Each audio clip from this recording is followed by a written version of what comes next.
the House of Rochas has obviously had a really troubled recent history.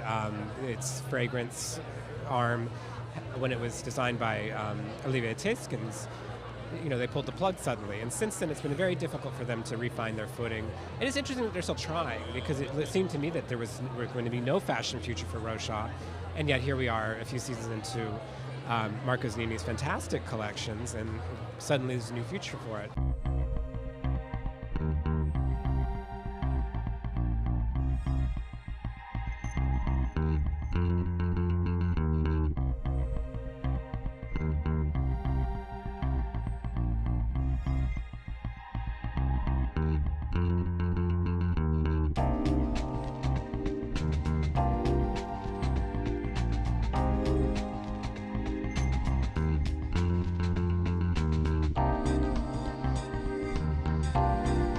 Very sophisticated designer. He's a wee bit like a jazz musician, Zanini, because he riffs on historical references and takes them somewhere new. It's kind of an insider fashion show in that a lot of consumers wouldn't really get what he was doing.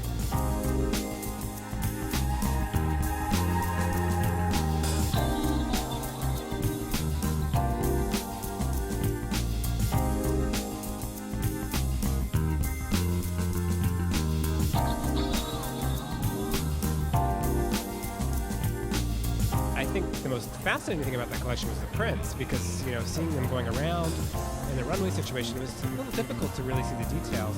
And I haven't had a chance yet to see them up close, but I've heard from a few people who have that they are spectacular and oddly enough inspired by Sweden.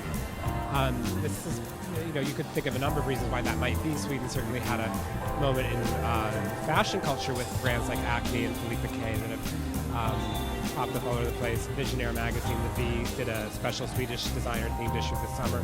And of course we have the Stieg Larsson book, so everybody's excited about that. It makes sense people would be looking to the north right now for a little bit of design inspiration. And that's the first collection I can think of that specifically cited that. So I was really excited about what the result was. I thought it was great.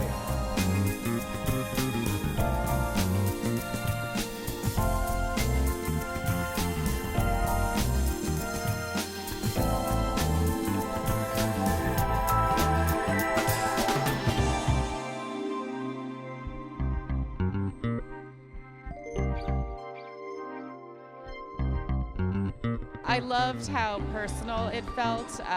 I spoke to him beforehand, and he said it was inspired quite a lot by a trip he took to Sweden. And he's half Swedish, and he had that artist Slots Barbara, which is the greatest name I've ever heard, do those paintings, which he turned into those really lovely scarf prints. And another sort of great detail is how he used the Francois Sagan titles for the words on those prints.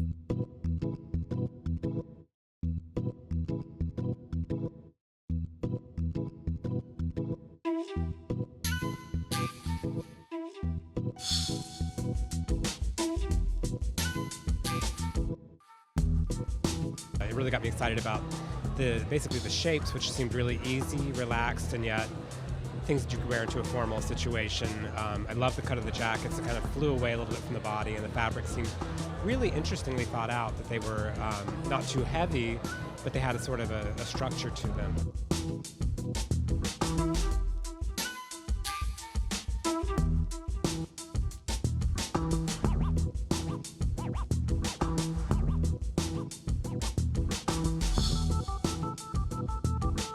Very elegantly done. I mean, okay, you could say it worked on a model, anything looks good on a model, but you can imagine a normal woman looking pretty good in it, especially on a pair of heels. And the way it was sculpted, and yet it was flared. It was an unusual look. It's new, and that's just, you don't see so much new that looks clever.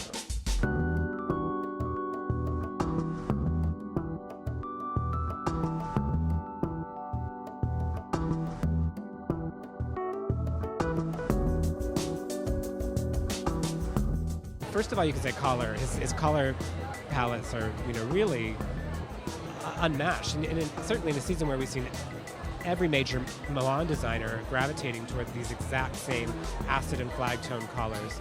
Here's a collection that has a totally different colorway, very pale, very subtle, And it spoke in a beautiful way. I mean, it's very distinctive. He has a real eye for putting those color combinations together. Secondly, I think construction is, absolutely, he's got a tailor's training, more knowledge about how to make clothes than most of the designers working here today, and that shows in his clothes. They're very light, but they're very beautifully made. I mean, it's really hard to do those kind of things. It looks simple, but it's really difficult. And now seeing these beautiful, they look like hand-painted prints, it's something totally new I hadn't expected from him, and I loved them. It was a real surprise.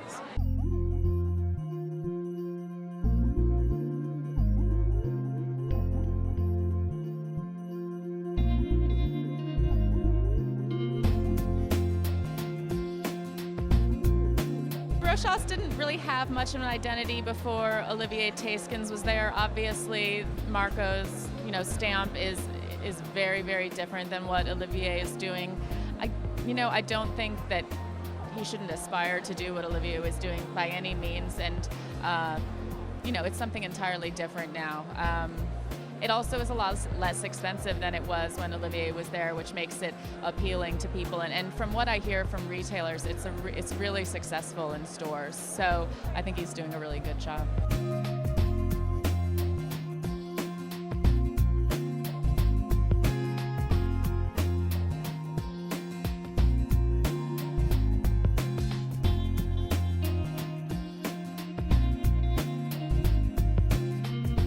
I'm not sure that collection needs to be called Rochas now. I'd rather see it Marco Zanini if it's going to be that good. I mean, he's doing this really hard work.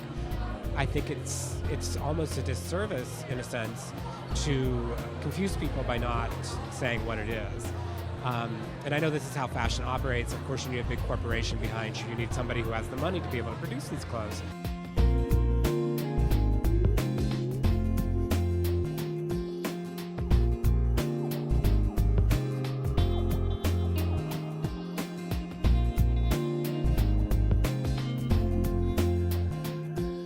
Had almost like a homespun feel with the men's knee socks, the kerchiefs, but then at the end he turned on the glamour, and those gowns made from silk, bias cut, and washed to have sort of like a lived-in feeling were really fabulous, and I think we'll see a lot of them next spring on the party circuit in New York. I think it's that sort of easy glamour that women really like these days.